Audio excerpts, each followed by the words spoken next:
Hello and welcome to Eye on South Asia. I'm Bhavna Vannan. And this is Sunil Hali. Every week, we'll bring to you the latest news, events, and happenings with South Asians living in North America. So let's get started with our top stories for this week, Sunil. We have the Obama campaign, which is revitalizing itself with some new energy and 3 new co-chairs that they have appointed for their re-election campaign. Yeah, Bhavna, this is his re-election year and very vital for him, especially with the way Mitt Romney is going forward. He just won the 2 more primaries, and Obama doesn't want to take any chances. And in that, the Indian American community plays a very, very significant role. Just like last week, Republicans appointed some people in their re-election campaign, the election campaign. He has picked up. These are 3 well-known people who are the co-chairs. They have Kal Penn, who has been earlier as an associate director, and they have got Kamala Harris. She's the first woman attorney general from California. She's her mother is Bengali and her father is a Jamaican. And then they have the other thing that the administration has a record is they have had the highest number of appointments from Indian American community into the administration. And from some counts, it's been around 201 interns and about 35 state local community leaders that have been appointed to the positions, as high as Rajiv Shah, who has been the USAID administrator. Then he has had Anish Chopra and his guru, Vivek Kundra. Anish obviously resigned. And then some of them have been going in and out, like we talked about Suresh. He has got Preet Brara, and we have got Preeta Bansal. You just name them, the list is growing, and he recognizes the community and these people as his bridges to the community. And he says, in fact, his campaign manager, Jim Messina, who is doing all the work for him, said the president's national co-chairs will be tremendous assets on the ground as we build the biggest grassroots campaign in history. Right. And several of these people were also involved in his previous election campaign, as was the actor Kal Penn. And the third ambassador or co-chair is Sai Iyer, right, who served as an intern for the White House, and he's also a Virginia Commonwealth University and OFA Obama for America volunteer from Virginia. Right. So he will also play a key role. And Kal Penn and Iyer are serving to really draw in the youth as well, because that's a key component of Obama. It has been in the past election, and he's hoping that it will. And he very clearly has mentioned that that he wants to see, my vision is that every American should get a fair shot at success. And hard work should be rewarded. And he says, people should work responsibly, and then that should also be rewarded. Yes. It seems to be he's putting his eggs together properly this time once again. As elections come closer, we are only 8 months away. Right. We'll see what happens and how this community works for him. Interestingly, we talked about Kal Penn, and it gets sometimes very much of a dilemma for him because he's always balancing the public life. He has been associated with the White House, as I said, with this as an associate director, and then he did that movie, which was called Kevin, How I Met Your Mother, and obviously that movie did not do, I think, very well. Right. So he's shot one more try at the Hollywood, did not really work. So I guess he thinks White House may be a better destination than a Hollywood for him. But then he's also doing that famous show for ABC, Prayer Dogs. Right. A very interesting story about it, Bhavna. It's about some theft of identity, and the person who has stolen the identity has far more successful life than the person whose identity is stolen. In this case, Kal Penn. So it's a very intriguing story. Let's see how this show does for him. That should be very exciting. Which show does better for him, I don't know, but I am sure the election show should do very well for Obama. Mm-hmm. Absolutely. Continuing with the story we had last week on Iran, which has kind of quietened a little bit, but I'm sure there is some behind the scene work going on. But Iran has obviously cut down oil to European countries, especially France and British. And they want to maintain their superiority as one of the highest oil producers and supplier. And in the OPEC, right, because their competitor is Saudi, and they don't want all of these other countries, which, you know, Iran has put a stop and a ban to exporting to those countries, you know, to go to Saudi. So, and they have offered India more oil and probably some better terms. Now, India has been always, you know, like been talking about in the limelight for being a taker of the oil produced by Iran, including some payment terms of some of the borders. But the word there is, I think, that Iran is offering this extra crude oil to India, and India is also interested in taking it.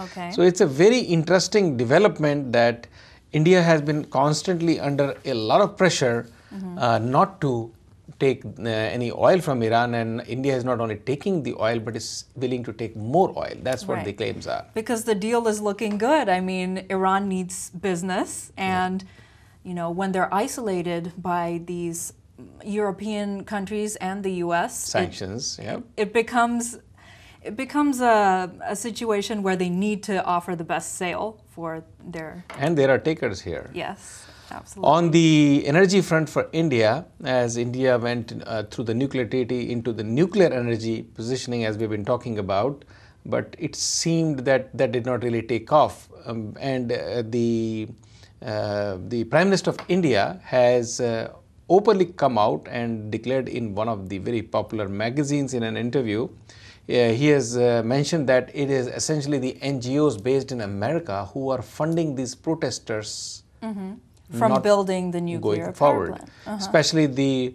Kudankulam power station, which is in your home state of Chennai, is suffering, obviously. And then the Russian supported or built reactor has been also halted for last few years because of what happened to the Japanese, which is Fukushima accident in Japan, that leak.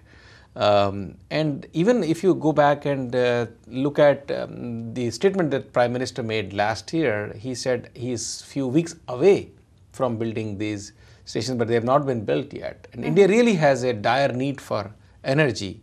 And Prime Minister seems to be getting very irritated by that because he thought he was the architect of the nuclear treaty, one of the main guy, and it took him a lot to get it done. And now he sees that he really cannot beneficially use these reactors or the power houses that he's building. So he is very clear that these protesters in India are all funded by NGOs based out of America. While the investigations have not really clearly shown, they have gone after, the authorities in India have gone after these protesters and their bank accounts. There is no clarity if they have been getting money directly, even though NGOs in India are allowed to get foreign funding with, of course, some rules. So it's a very interesting thing. The PM has also, on a related note, right, there are protests against genetically modified crops as well, and he is attributing those protests to be funded by American interests and some European countries as well. So he's basically kind of under scrutiny from the media, where they're saying, you know, his comments are reminiscent of India kind of looking inward and having that suspicion, I guess. Which was always there. India was always looking inwardly until like about, I would say, almost 2 decades ago now, as I look back at 1991, that India went outward. Yeah. So it is I fairly guess, recent. yeah, certainly, but benefited a lot because of going out, and hopefully it will continue to do so. On the other front, which is our neighbors, Pakistan is, as they call, we reported it also as what they call reset the relationship. We have the new ambassador from Pakistan into Washington, D.C., and the Secretary of State for U.S., Mrs. Clinton, was in London for a meet, and she also met with her counterpart, the Foreign Minister of Pakistan, very smart, very handsome lady, Hina Rabbani Kar.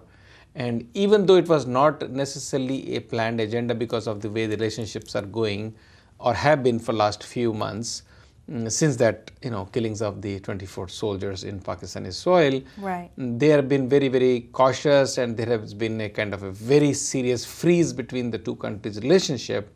But these two people met in London, and especially Mrs. Clinton said, look, we respect in the Parliament's right to take time to do this in a sensible way, but we had to get ready to get back into business with Pakistan because it's very important to continue to discuss bilateral counterterrorism. Yes. They need to very importantly continue to discuss the Afghanistan issues. And even Hina Rabbani says very clearly, look, we want an Afghanistan led by Afghanistan, made by Afghanistan, created by Afghanistan. We want to play kind of a second fiddle there. But because of what all happened, they are waiting for some parliamentary report to come in, which will give them the green signal to continue, because the administration in Pakistan was very, very upset. And they're still investigating several drone attacks that are still continuing. Exactly. There is also a report that the CIA director, David Petraeus, and the Pakistani intelligence chief, Mr. Pasha, Ahmed Pasha, Lieutenant General Ahmed Shuja Pasha, they have been secretly meeting and discussing about the relationship. So there are some clandestine meetings going on, there is a posturing going on, there is a positioning going on, and there are still meetings happening in the front, which is good news, you know, because it's very, very important. Pakistan plays a very significant role into Afghanistan, where the forces will withdraw completely. The foreign forces are supposed to completely withdraw from there, and they need a stable Afghanistan, and for that, the Talibans, Afghanistan Talibans, who have been primarily living in Pakistan, even though they constantly deny it, but it's very important that the countries, the three-way discussions continue to happen. Yes, the dialogue has been started up with Pakistan, and the foreign minister, Rabbani Kar, you know, she's showing a lot of cooperation to work in the situation with Afghanistan, and she says that in fact, you know, Secretary of State kind of tipped them that even the the very, very well-known official Mark Grossman, who was one of the highest diplomats envoy in Afghanistan and Pakistan, who is handling the aid part of it, because America has recently frozen any kind of aid to Pakistan, which is kind of sort of muscle arming, to muscle twisting. But she has kind of thrown in a bait there that he is also ready to go back and continue his work, but only after let's get going. Yes. So I think, as the right word was, let's reset the relationships. On the same note, we can come back and continue this discussion. Absolutely. We're going to take a short break, and we'll be right back on Eye on South Asia.